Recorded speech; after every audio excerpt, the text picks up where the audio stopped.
Hi, I'm Duban, I'm the lead material engineer at ProxSimity, and I'm going to show you today how to use our intramuscular injection pads.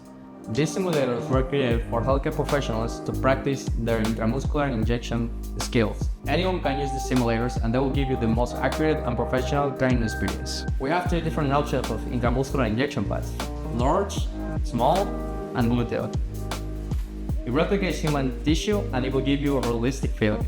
To start this procedure, you will need the injection pad, syringe, and a vial. Next, you need to draw some liquid into the syringe.